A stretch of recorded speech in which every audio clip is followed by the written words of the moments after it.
Hello. Are we recording now? I hope so. How are all my students this week? Fine? Good. Okay. We know we're in the second week, right? Which is 7/13/20. So July 13th, 2020. You know the name of our school? I'm not going to tell you this week, right? Maybe something with University, International, East, something like that. Okay. And our class is Literature of the West. Last week we discovered Ernest Hemingway, again, one of the most famous of the great American writers. This week, we're going to learn about a fellow named James Baldwin. I don't know if you know about, but he's also famous. Not for as long a period or as famous as Ernest Hemingway, but I thought I'd include him because he is famous and he's perfect for the time now with what we're seeing with protests and what have you. He was involved in the original protests of the civil rights movement in the 60s. So hopefully you will learn a lot from this gentleman too and enjoy reading his life and his exploits. Okay. All right. So again, today is James Baldwin. Right. Again, we're on the second week of the summer quarter 2020. Okay. This is our usual Monday class. Okay. So let me get on to the reading material.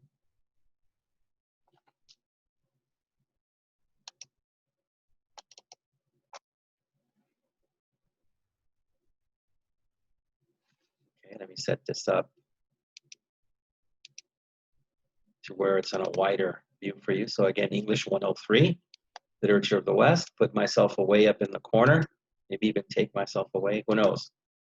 Okay, so I'm going to have to because I don't want to block any of the reading material.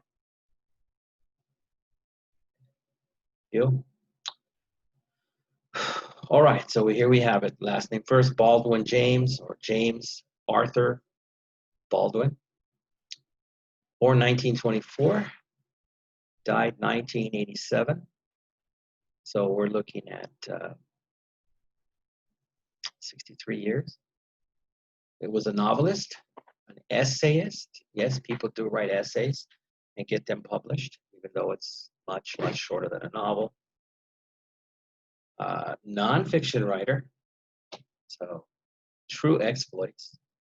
A poet and a playwright. He wrote playwrights and screenplays. James Baldwin was a prolific writer. So a prolific writer means a writer who wrote a lot. Some writers do not. Just like some artists only paint a few pieces of art. But this fellow, again, makes sense if you write novels, essay, nonfiction books, poetry, playwright, you are going to be a prolific writer who contributed a powerful voice to the struggle of Black Americans during the civil rights movement. Again, that's why I chose him. Civil rights movement was in the 60s, and we're seeing a similar movement right now, present time, so enjoy. As an openly homosexual man, yes. I don't know if you know that is the medical term. What's popular now for the last few years is a homosexual man will tell you that he's gay. But when I was growing up, and for many years, nobody ever used the term gay. I'm not sure when homosexuals began to adopt gay. I think they said it sounded better. So for example, I remember being a kid, elementary school, middle school, and I would read some traditional literature, and the person would say, "Oh, I feel very gay," and it had nothing to do with the sexuality. Gay meant very happy. So maybe that's why they chose it. So, and again, openly homosexual, that was a very dangerous thing to do at that time in the 60s. It's not like now where we have gay pride parades. They didn't have that back then. So to be openly gay and tell everybody you were gay could be dangerous for you at that time. Normally, people, gay men did not do that. Okay? Baldwin drew on his own personal experiences of prejudice as well as his analysis of social injustice in his novels and essays. His most famous and influential, so again, that comes from influence, so this influenced people. I will tell you whom later. His influential novel, Go Tell It on the Mountain, published in 1953. No, I was not alive at that time.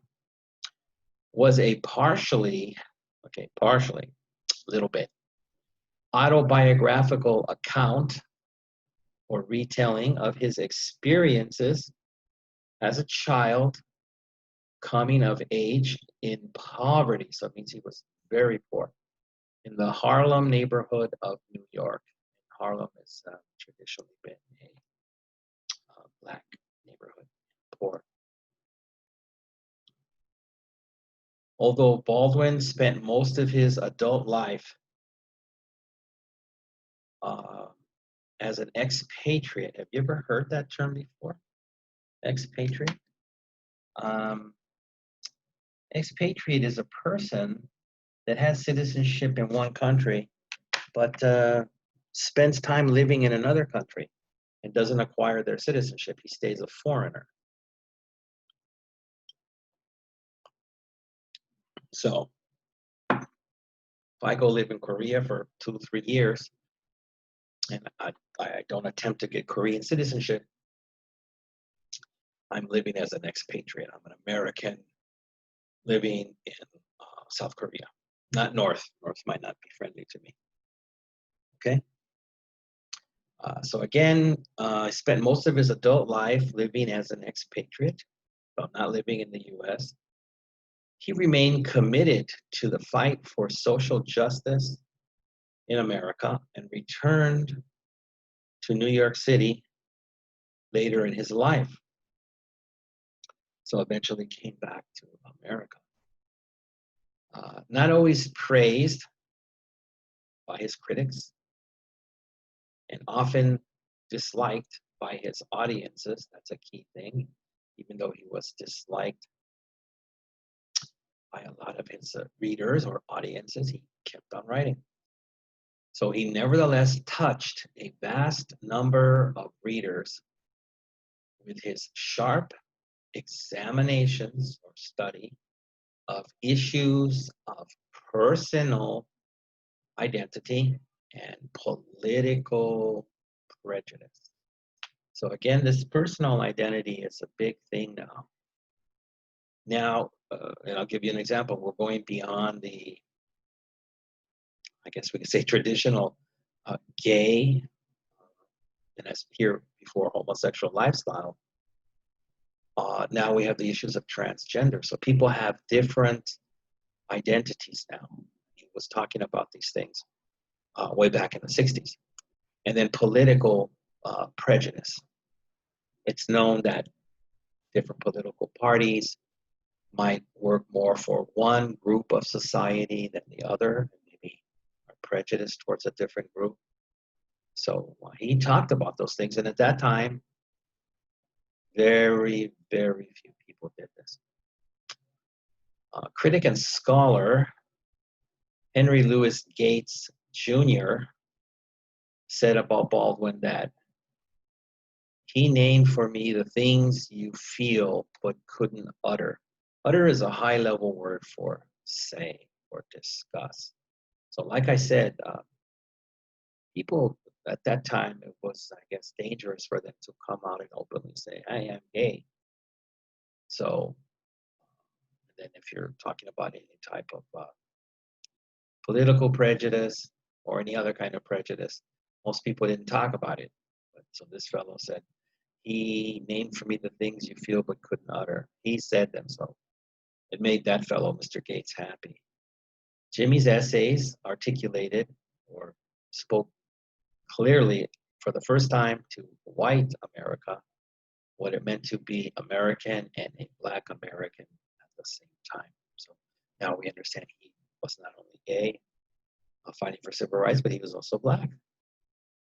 Um, James Arthur Baldwin was born in Harlem on August the 2nd, 1924, to an unmarried woman named Beatles Jones as an illegitimate child. Now, let me go over that. This was a very, very common term when I was a kid, and I don't know, to my 20s. It had a negative feeling, negative connotation. Illegitimate child means you didn't have a father. Maybe he was dating the woman, she got pregnant, and once she was pregnant, maybe she wanted to marry him, and then he just disappeared. He didn't want the responsibility. So it was not a good thing when I grew up if people found out you were illegitimate. Now they don't even say that term. They'll say something like I said here. It says before he was an illegitimate child to an unmarried woman. Now they'll just say she's a single mother. He's a child to a single mother. So they've taken away the negative connotation that this word had. He never knew his biological father, never, and was raised in poverty. And poverty means extreme. To be extremely poor, okay? All right, so we've gotten to the bottom of this page. So we know it's time to go to the whiteboard.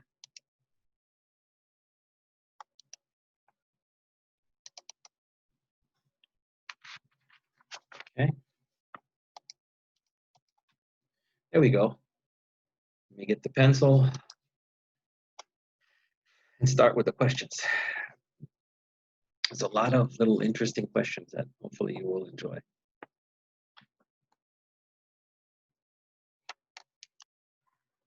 Oops. There's those capitals again. They just want to come out.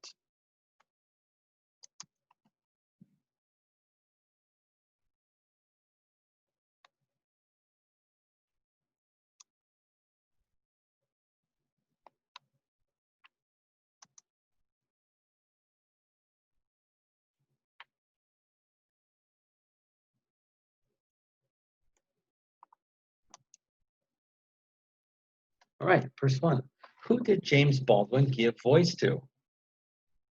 That means who did he speak for? Which segment of society? Let me go to the second question before Mr. Hong steals my pencil.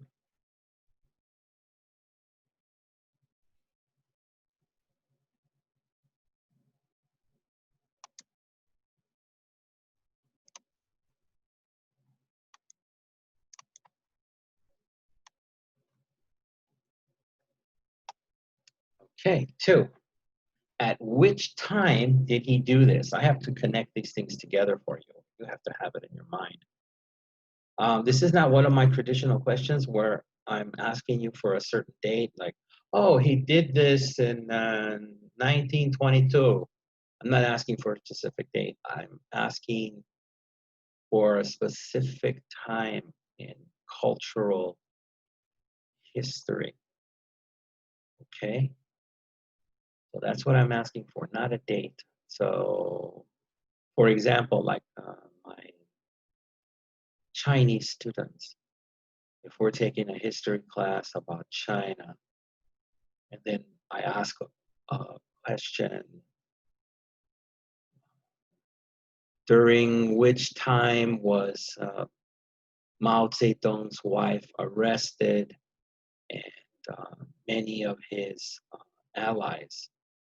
So I'm not asking the year or the time, but the cultural era was known as the time of Gang of Four. Okay? So I'm looking for the similar thing here. Okay? All right. Next question.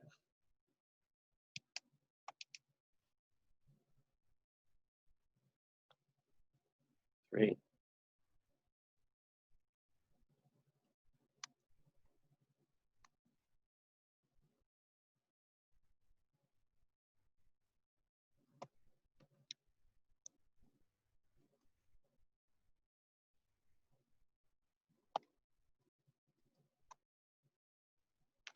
Okay, 3. What did he draw his experiences on? If you read the passage, you won't have a problem with it. If you're just not paying attention, you say draw. Did he draw clowns or balloons or dog? That's not what I mean here. This refers to the stories that he wrote. They were based on which experiences in his life. That's what it means to draw on your experience.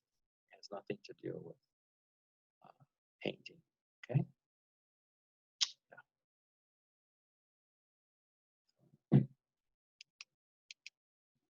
Number 4.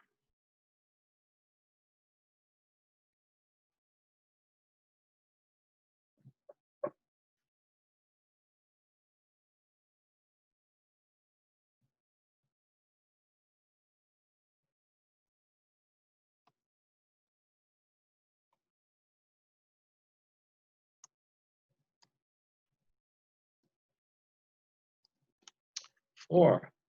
What was his most famous novel? Okay, if you're going to learn about a famous writer, you should know what his most famous or her most famous work is. And there might be more than one. So we at least have to know Mr. Baldwin's most famous novel. Okay. And I know you're saying, usually don't give more than 3 questions on the page. I got to get tough. Because there's not a lot of biography here about him. So I got to weed out all the important information that I need to ask about so that you will know these important facts about Mr. Baldwin. Okay, this is the last one for the page.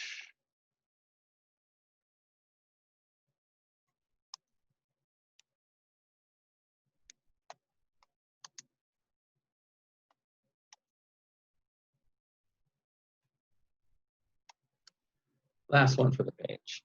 He examined which issue? So it clearly states here. I mean examining, what did he look at and then write about? What issues in society?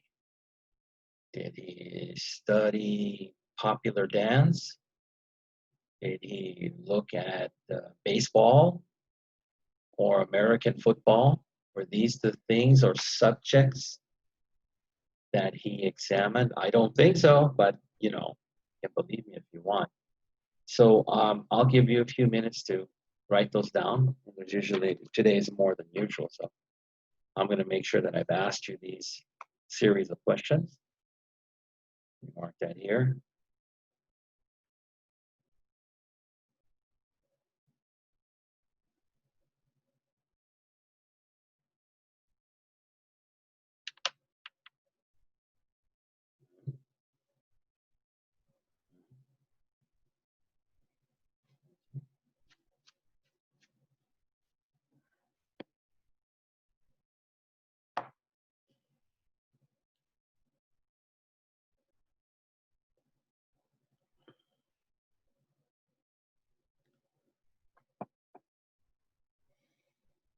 Okay.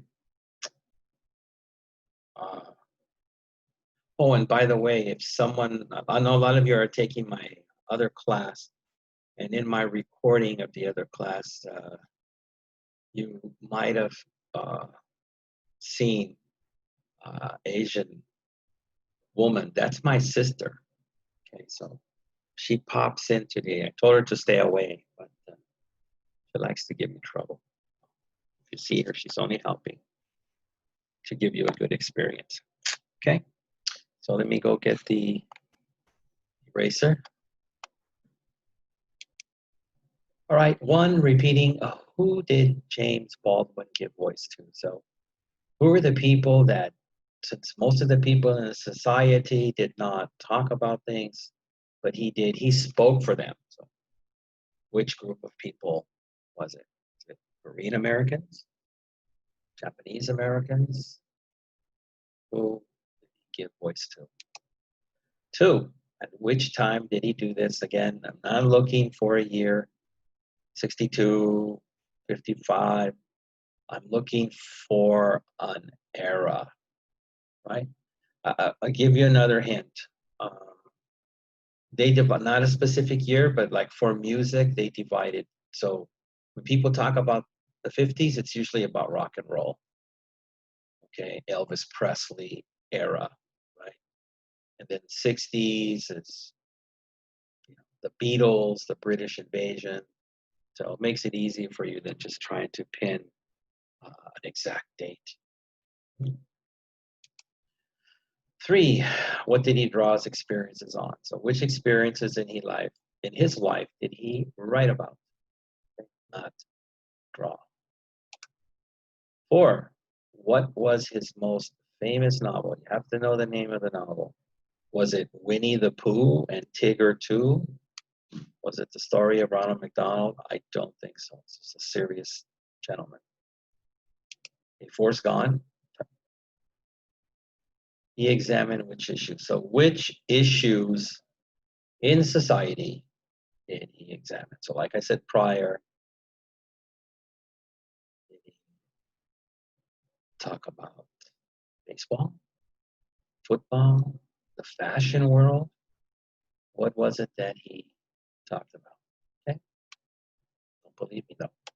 All right, so I have to go back to the lecture material. All right, so again, we ended on the bottom of poverty, so I'll have to move it over. Okay. He received his surname at 3 years old. Surname is an old term for last name. Remember, using the terminology of the time, he was an illegitimate child of a single mother, so no father, didn't carry the name, got his last name here when his mother married an abusive factory worker named David Baldwin. So the man that did marry her gave James his last name. You notice the term abusive, so that means that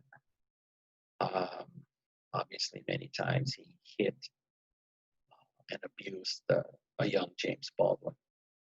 So in addition to his factory job, James' new stepfather also acted as a storefront preacher. A preacher is a country term for pastor. Catholic religion would be priest, but the preachers are more like pastors. They can get married. Catholic priests cannot. So he was a storefront preacher in a small church in Harlem. David involved his stepson in the church at an early age, and James a voracious reader.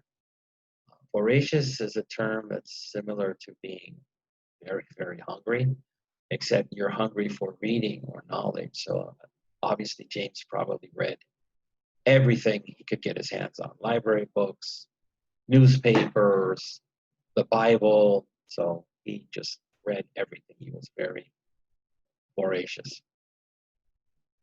And James published his first story in the church newspaper at only 12 years old. By the time he was 14, he had converted from Catholicism and had become a minister. And minister is, again, we have pastor, we have preacher, and we have minister at the small Fireside Pentecostal church in Harlem. So Pentecost are also a variation of Christianity. They broke off from the main source of Catholicism. So still in Harlem at a young age.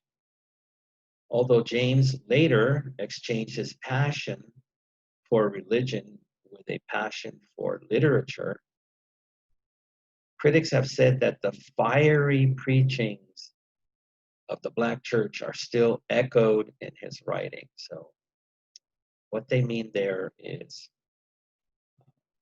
original old time, and it wasn't only in the Black church, it was in the white church, I guess, at the time. We had a term last week of fire and brimstone. That's how preachers dealt with people. If you said, my husband's an alcoholic, or he's abusive father, what have you, they would yell and scream, get upset. So you have the term fiery. And basically everything would go back to, unless you stop being an alcoholic, unless you stop hitting your son, you will go to hell, right? Very strong and fiery. And it's still echoed in his writing. So in his writing, you could still see bits and pieces of this experience in his life. And all that fiery preaching was meant to scare people into doing the right thing. He remained a preacher for 3 more years until the Harlem race riots, as well as his difficult relationship with his stepfather. So that's James being a preacher for 3 more years. And again, it states here, his difficult relationship with his stepfather drove him to leave home and relocate to Greenwich Village in 1941. Anybody around here in this class in 1941? Maybe Mr. Saba.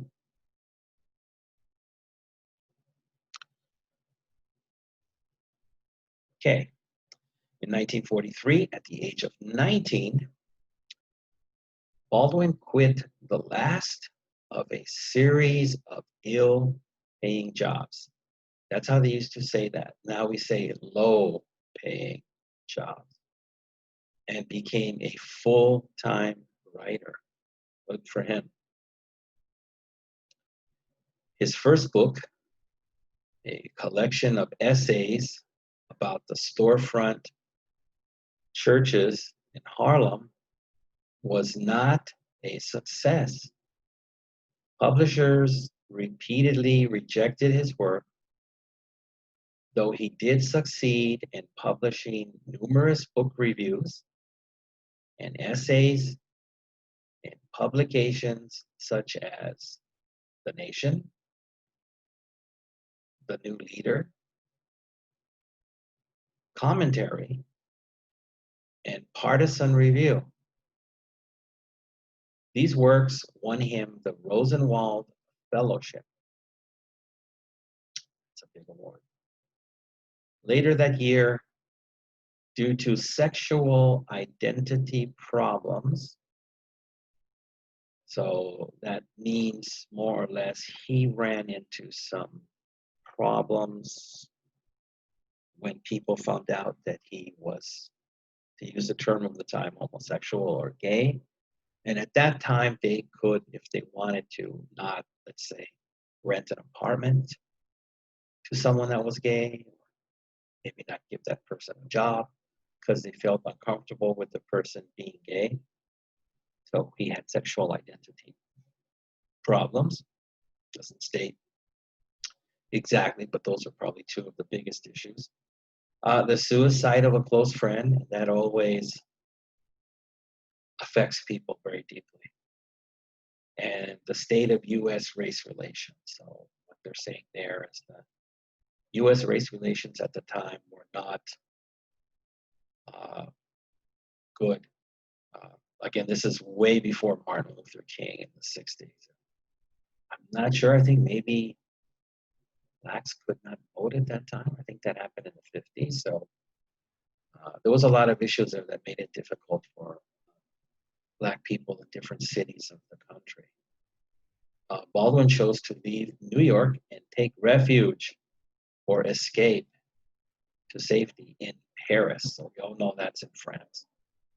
It was there in 1953 that he published his first novel, Go Tell It on the, so we're at the bottom of the page. I'll let you know though, it's Go Tell It on the Mountain. So before we get there, we're at the bottom of this part. So I'm going to have to go back to the questions.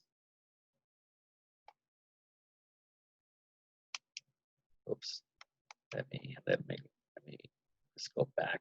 Last few. Thank you. All right. Get the pencil. No one's trying to steal it today, not even inky. Okay. So proceed here. This would be question 6.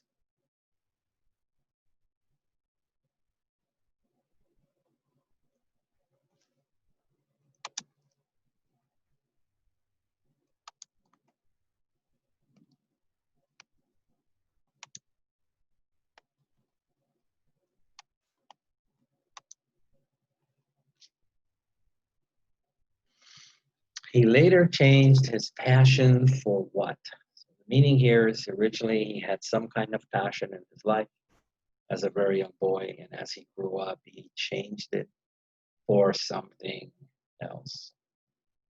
So was his early passion to go bowling, and later he changed it to become a golfer? Is that what I'm telling you about? Is that what the reading said? Maybe.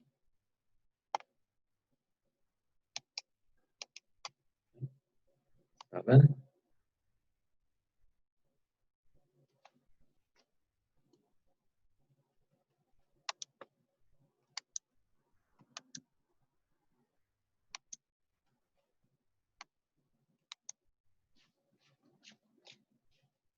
What was his job for 3 years?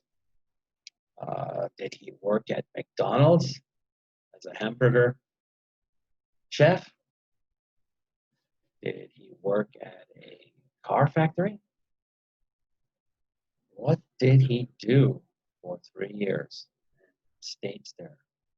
Should not be difficult to find. If you were sleeping during the reading, you can easily find it. Like Pamela, Titan, wake up. They had a Chris Aquino for me.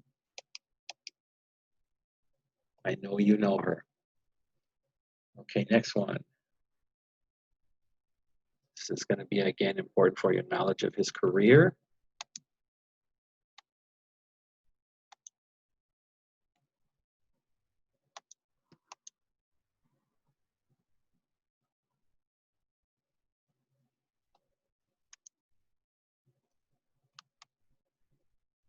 When did he become a full-time writer? Here I am looking for a date. The year is stated in the literature. So this is one of my traditional questions. So, and it's important to know when he became a full-time writer, where he supported himself by doing what he loved to do. No more, factory jobs or that McDonald's job, none of those things, right? Very exciting. It's like becoming a full-time musician. You support yourself by playing music that you love to play. Same thing as a writer. Right? It's a great time. So you should know when he did this, when he accomplished this.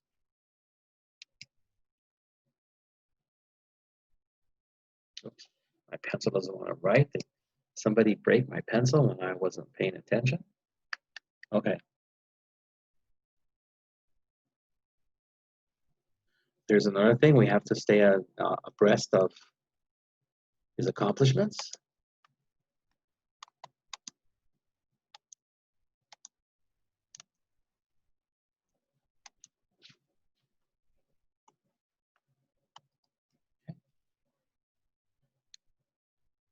Which award did he win in 1948? Okay. Was it an Oscar? Was it the Heisman Trophy for winning the Rose Bowl game? Was it a gold medal in the Olympics? Which award did Mr. Baldwin win in 1948? So again, I shall give you a few minutes to answer those. So we only had 4 this time on this page, not 5 like the last one. So let me mark it off that I asked you these.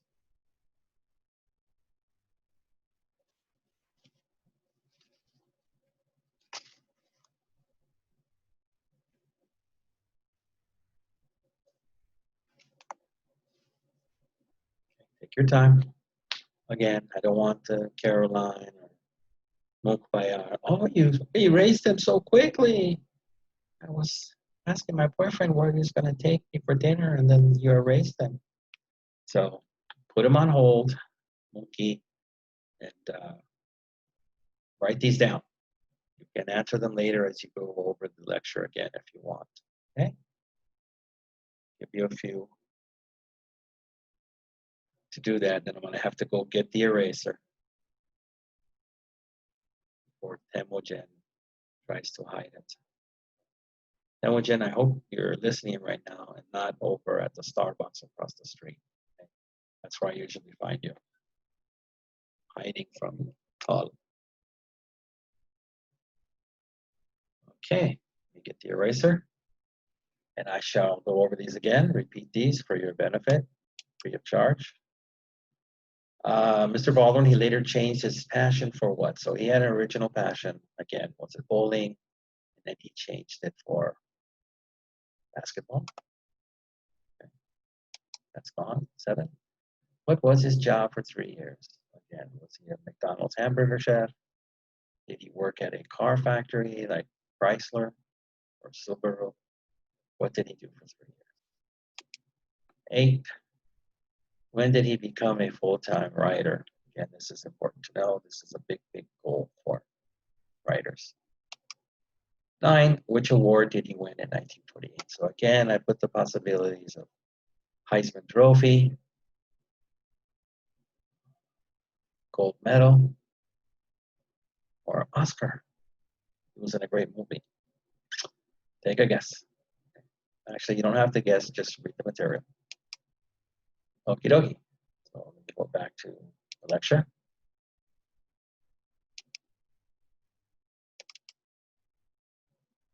Right. So we ended here on the bottom. Go tell it on the, told you it's a mountain. Do you believe me or am I lying again? Pamela says, he's lying. Okay. There it is, mountain. I didn't lie. Titan, you owe me $20. And don't steal it from Ken's wallet. Just give it to me. Okay, so let me move my page here because I have the book as a backup to make sure we cover everything. There's a nice picture of a young Mr. Baldwin. So again, you can see he was a African American, what we say now. Okay. Based on his experiences as a teenage preacher in Harlem, that's a pretty good accomplishment in itself. You're a pastor as a teenager. Go Tell It on the Mountain describes the life of a religious and sensitive young boy named John who struggles with issues of sin, guilt, and self-doubt. So again, if you're a person who does not have any religious background, sin are the things described in the Bible as very, very bad things, probably evil. Sins are, thou shalt not steal, thou shalt not covet thy neighbor's wife, thou shalt not, So I'm sure as a young gay man, he was feeling very sensitive about those things and guilty. Self-doubt is to doubt yourself on what you're doing in your life, that maybe you're not doing the correct thing.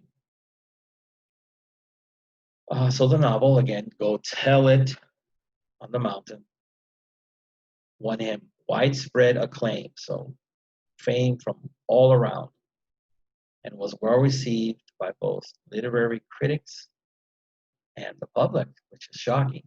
Literary critics, I could understand, because they'll say, well, it's nice writing, but the public, especially since they were not friendly with openly gay people and some other races that are not familiar or know about Black issues, maybe they weren't impressed too, but they were good for his writing. Baldwin was to remain in Paris for the next 10 years, and that's where we got the word earlier, expatriate. Though he returned frequently to the United States to lecture or teach. Despite his living abroad, or as we say, overseas, seas. His work continued to have a strong impact on American readers. In 1955, he published a collection of essays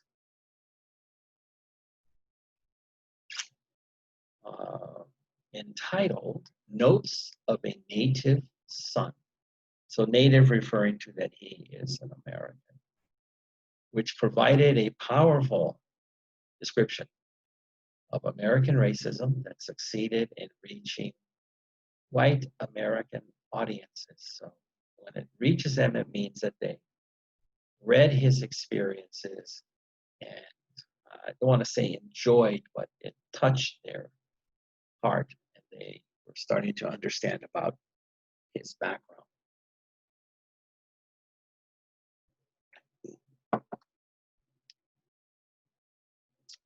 Following that was a second novel, Giovanni's Room, 1956, which depicted, which is a high-level word for showed, a white American expatriate attempting to come to terms with his homosexuality. So this is probably out of his own life. Remember, he drew experiences from his own life. So he probably struggled with it. So wrote about it in Giovanni's Room, but using a character as a white American, right? I guess his feeling was that it doesn't matter if you're white or you're black or Asian, if you're homosexual, again, using the term here in the book from the time, you struggled with the same things. But it didn't matter that he wrote it about a white character. Baldwin published several other essays assessing. So when you assess something, you kind of look at the good and bad points of something. That's why we have home assessors where they say, oh, your home is this value because it's got these good things, but it could be more because you've got some bad things that need to be fixed about the home. So assessing American racism and prejudice against homosexuality. And he became increasingly outspoken in condemning discrimination against lesbian and gay people. So that's probably a term we've put in the book today, talking about it. So outspoken means he was not going to be quiet and he was going to speak his mind, even though it made trouble for him, right? In 1969, so we've progressed in time here from the 1950s, early to the later, he gave up his year-round residence or home in France and began dividing his time between France and New York. So he was back and forth, back and forth.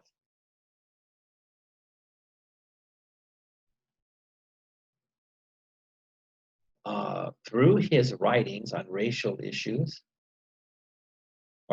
though his writings on racial issues were widely read and reached let me see, wait a minute. Did I go through this? I think I had two from this part right here. Yes. So before I go any farther, easy questions here for the first part, and then we'll end on the bottom. Okay, I've gone a little ahead there, so I got to make sure I ask these.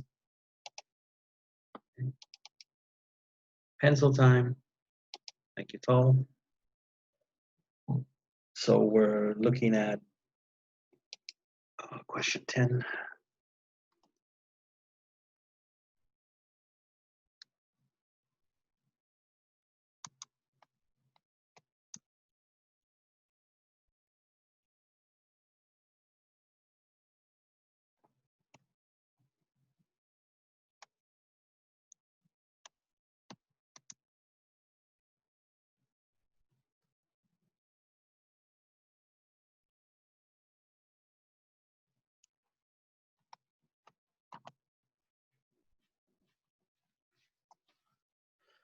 What does Go Tell It on the Mountain describe? And again, unless you've been sleeping, you know that this is the name of his most famous novel. So what does Go Tell It on the Mountain describe, or what does it talk about? Again, This is a short section above his photo, which I'm writing for. So I only have 2 questions there because it was so short.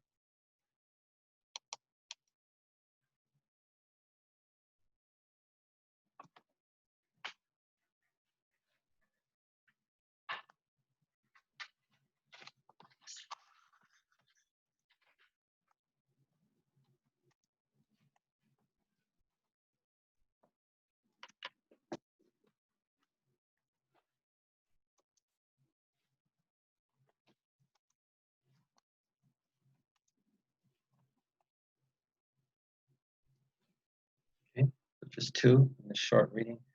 Where did James Baldwin spend much of his life?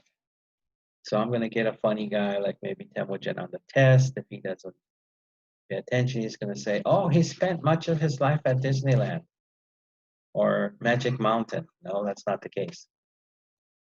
So all I'll tell you here for a hint is he might not have spent it where you think, right?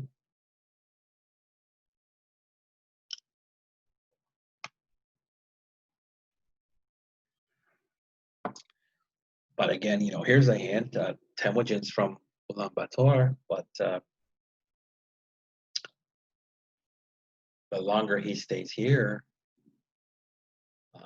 he will be spending his life not in Ulaanbaatar. So that's the hint. Okay, so I'll give you a minute to write those down. Let me mark that I asked these.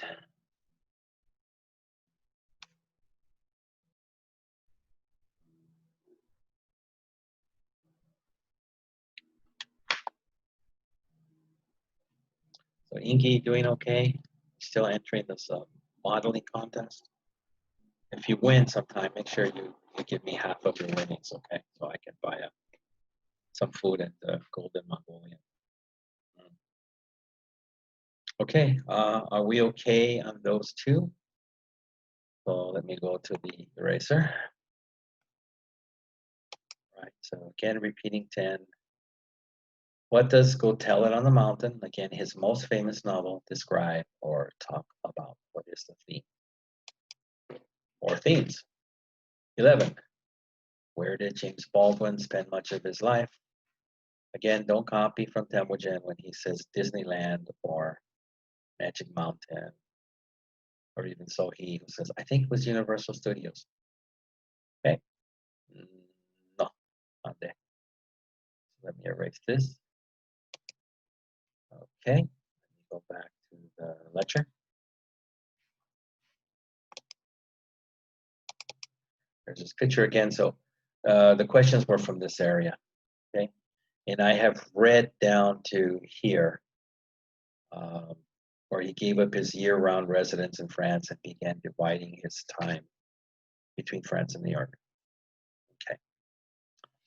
So here's an interesting part here, interesting thing to understand. Though his writings on racial issues were widely read and reached a wide audience, his inclusion of homosexual themes angered many in the Black community. So again, what you should know about writers, and it could be included with other artists now, just because,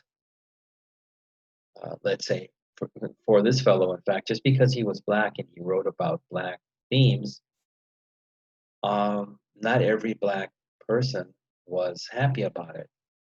Meaning that on some issues he wrote about, they were happy, but the general community of Black people were like other Americans at the time, and it was not safe to be openly homosexual, no matter what your race. So they were angered by his homosexual themes, not all his writing, just the themes about the gay life. So just to let you know. So you could be a Korean writer, and most Koreans love what you write about, but maybe you write about a sensitive issue in Korean culture, and a certain portion of the Korean culture don't like that you write about that.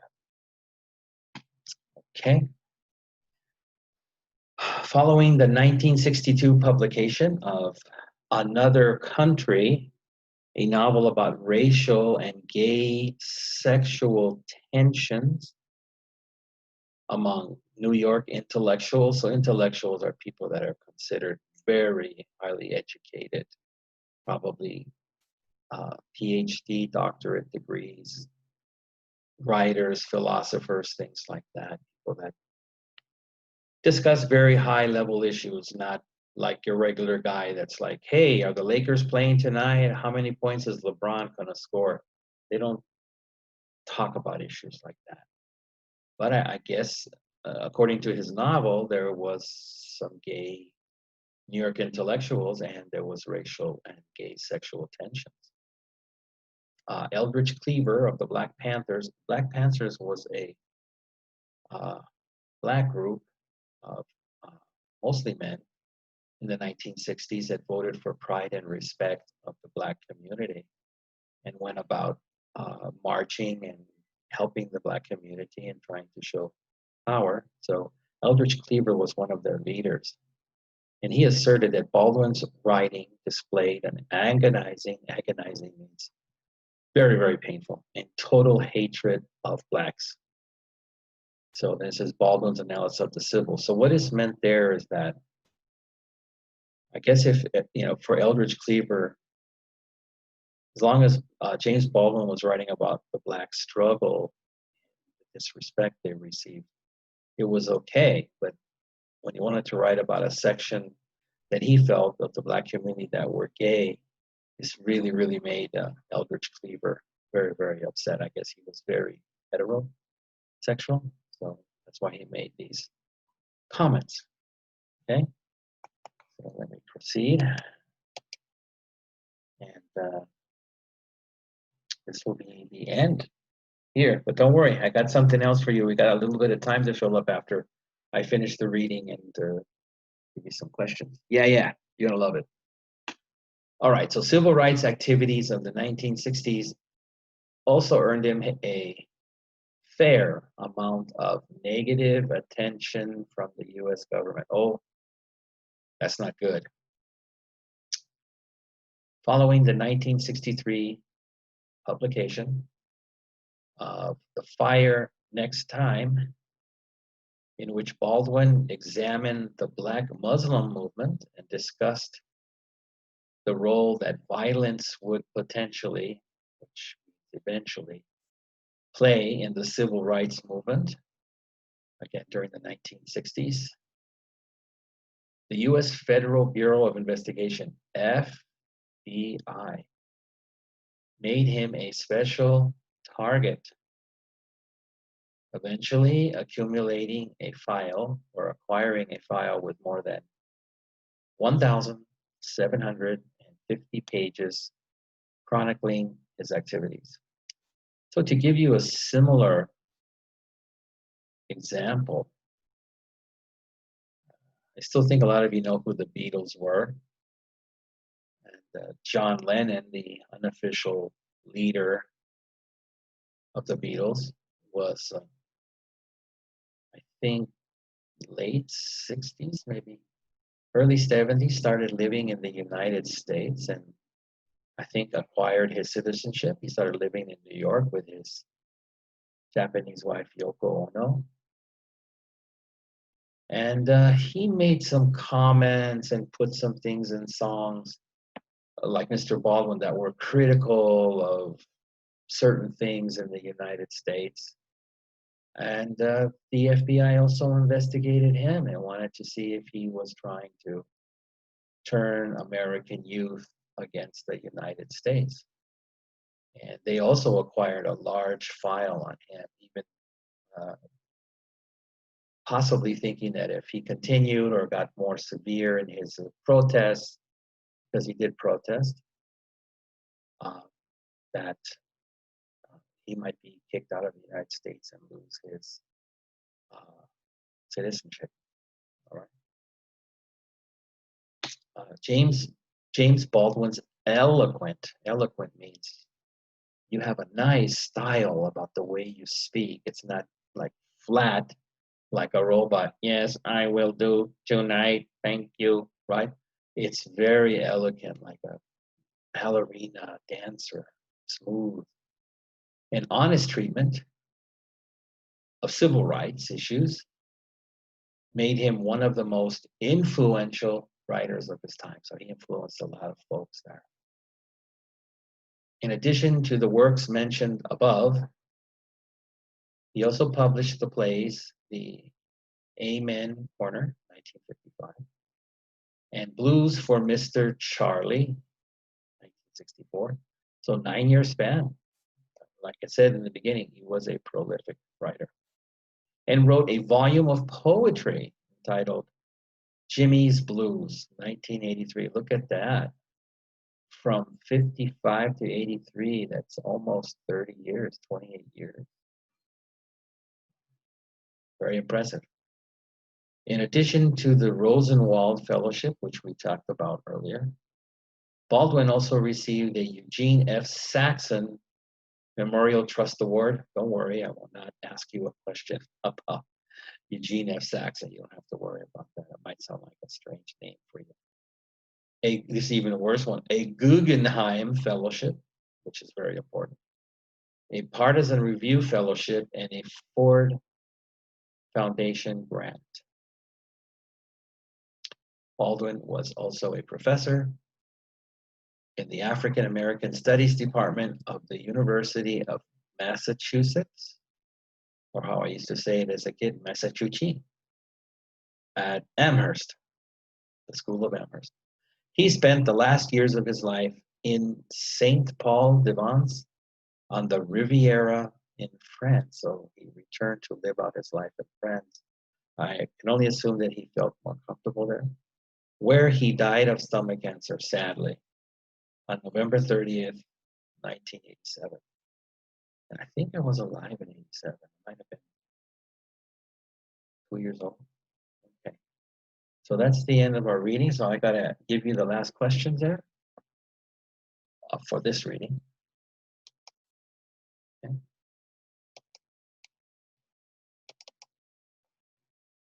And so, okay, so this will be question 12.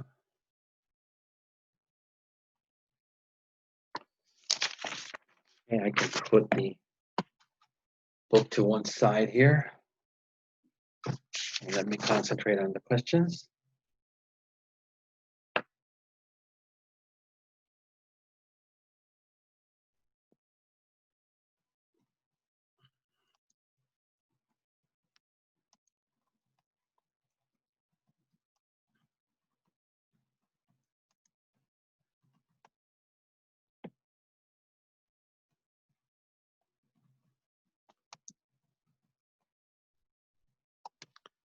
Okay, he wrote several essays assessing what, right? Again, assessing is studying the good points and the bad points of something. So what was he assessing, right?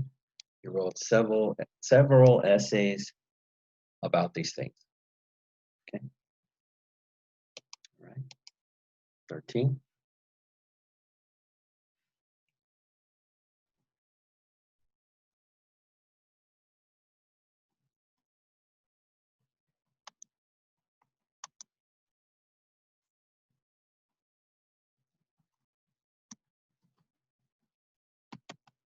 Oops, I need to have a space here between these two.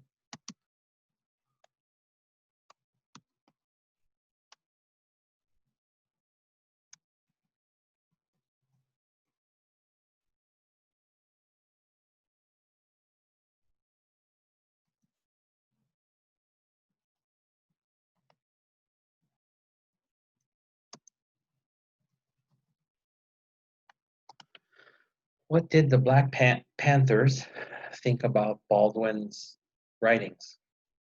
Again, the Black Panthers was a black power group made up mostly of men in the 1960s to champion the causes of Black people. So what did they think about his writing? Might not be what you think. Be careful, that's my hint there.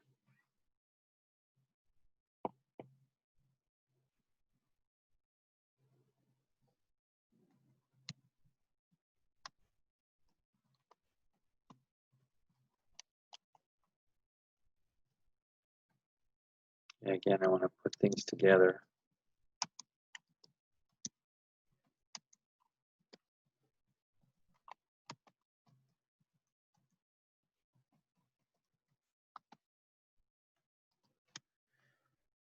So 14, who investigated him for his controversial writings? Was it Kim Il-sung, who investigated him for his controversial writings? And I think Maria's still in this class, and Maria's from Russia. So was it the KGB who investigated him for his controversial writings? Or was it the Cuban secret police? Who was it that investigated him for his controversial writings? The hint, the same group that investigated John Lennon. So, there you go.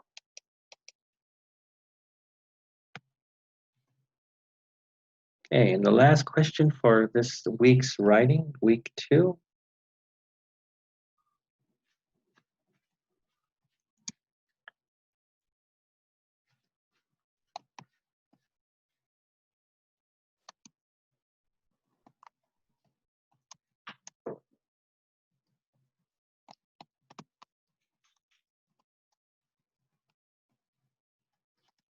He later became a professor of what? Did he become a professor of Mongolian history and taught at Ulaanbaatar University? Did he become a professor of mathematics? What was his area of specialty that he became a professor of? Okay, so I'll give you a few minutes to write these down. Again, you can finish them later. And let me mark off that I've asked these. Okay.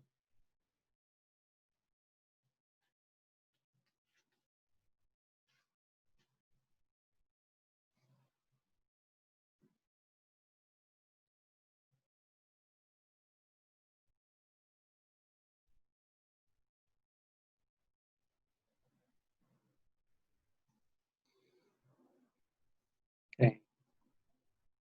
Get off that radio there, Titan. Unless you're gonna call Chris Aquino for me and set it up. Well, Caroline's been pretty quiet today. Unbelievable.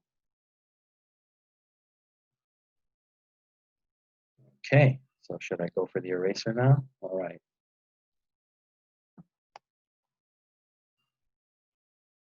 Nobody's fighting me for it. Okay. 12, repeating. He wrote several essays assessing what? I think by now it's pretty easy. You know the issues that he always talked about. Probably not baseball or pizzas. 13, what did the Black Panthers think about his Baldwin's writing? So be careful, just because the Black Panthers were black men and Baldwin was black, it doesn't mean that they agreed with his writing. It's a hint. 14, who investigated him for his controversial writings? Again, Kim Il-sung, KGB, or Fidel Castro's Cuban secret police. Okay, 15, he later became a professor of what? I'm going to go with Mongolian history, and he taught at Ulaanbaatar University. Okay. Now, don't go away. You know why? We're too early to stop here. So as a treat, it's just that some of these writers don't have, like there was a lot of material on Ernest Hemingway. Not so much about Mr. Baldwin. Why, I don't know. Okay. But I have time to fill, and it's going to be a treat for those who stayed. Because like I said, Temujin sometimes runs away and goes to Starbucks, and Mr. Hong goes to Saba Saba. People go to BCD and many other places where they should stay around and be in class. So what I'm going to do here, so you have to listen, I'm going to go over the answers to last week's questions for Ernest Hemingway. Okay? So you can use these. If you didn't finish, which you should have, you've had 7 days, but if you want to check and check your answers, I'm giving you the answers right now, okay? Because I got time to fill. So here we go. Last week, the first week of the quarter, first question was, Hemingway forged a reputation as a literary icon by what? And the answer is the use of spare dialogue and straightforward prose. That is the answer for 1. 2, what kind of characters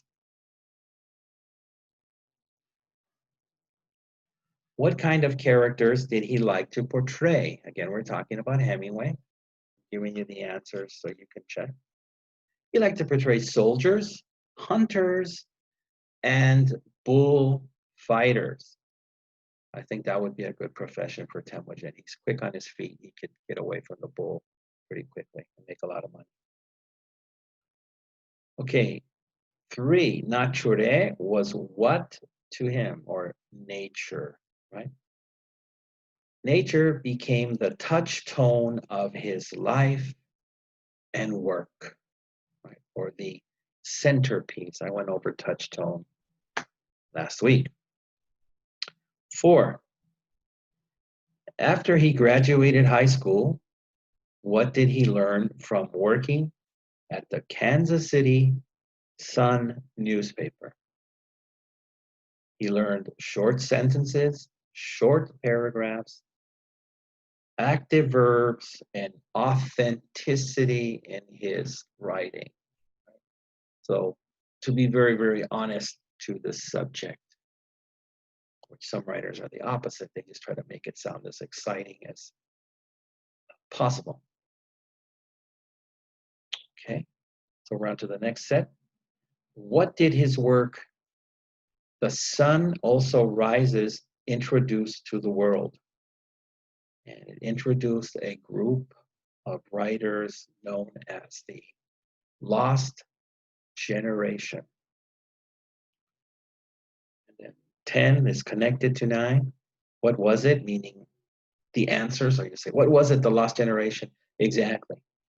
Intellectuals, so not only writers, but intellectuals, writers, and artists who rejected the values of post-World War II America. So again, usually artists do not want to have a full-time job at the factory, might not be considering getting married and raising 3 kids and buying a home on a 30-year marriage. They want to have a more freedom type lifestyle, right? So this group, you pack them all together. Their title of the group was the Lost Generation. 11, what was the name of his novel about the Spanish Civil War? The title was For Whom the Bell Tolls. That was the name. For Whom the Bell Tolls. People would always say, it tolls for thee, which means it tolls for you. So it's kind of like saying, even in a bad way, when the bad things happen in life, you know, who is it coming for today? Possibly you. 12, what later confounded his critics? Confounded is confused them. And the answer to 12, when he entered an experimental phase. So when he started writing experimentally and to get away from his prior technique style and the things that he wrote about. And a lot of times that is not popular. I think I gave you the example about Jim Carrey. He was famous for his big funny comedies like A Mask and Ace Ventura. And then his agent said, why don't you try to do some serious stuff? It's not silly. And the public was not happy with that and forced him to return to make silly comedies like Dumb and Dumber and Liar, Liar, things like that. Okay. And here's some more questions. What did he call these things he learned? Again, back when he was at the Kansas City Sun.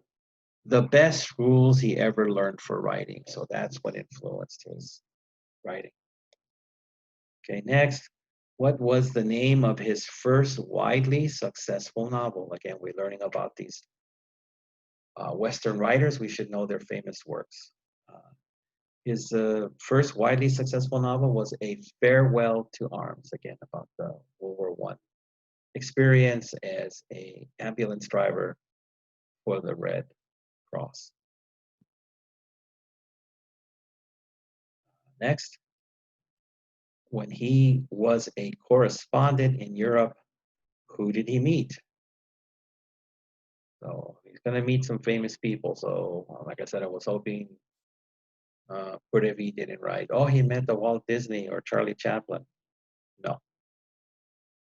Who he met was some of the most prominent or famous writers and artists of his era or time or days. The next one.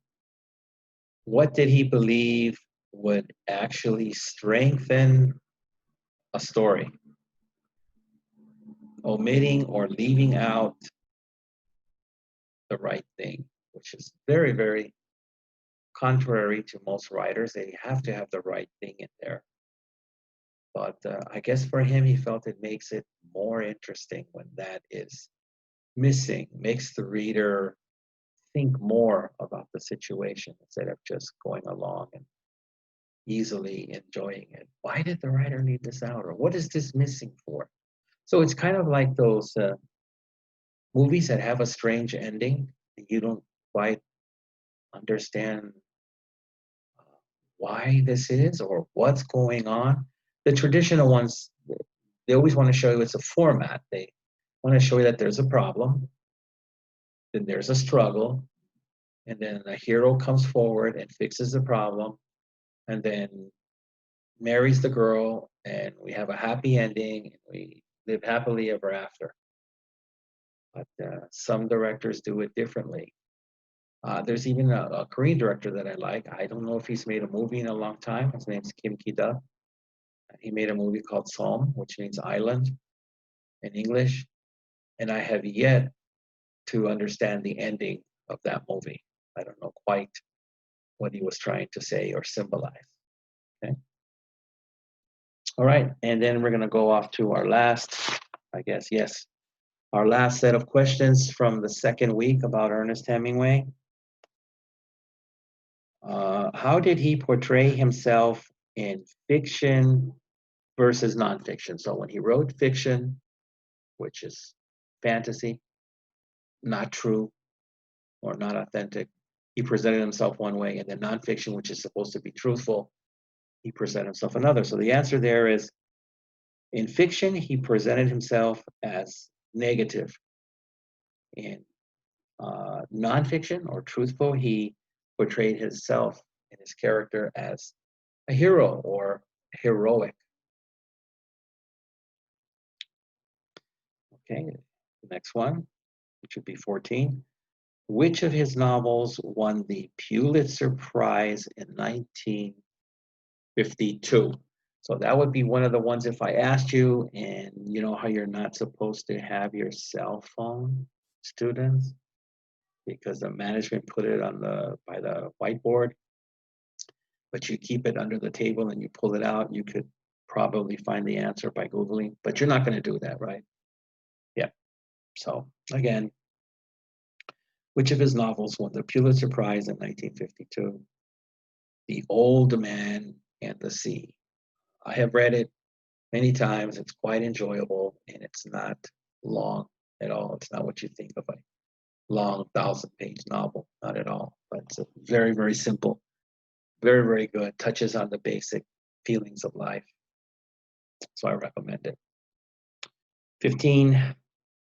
What was the name of his memoirs? Memoirs are your life story or stories in 1964.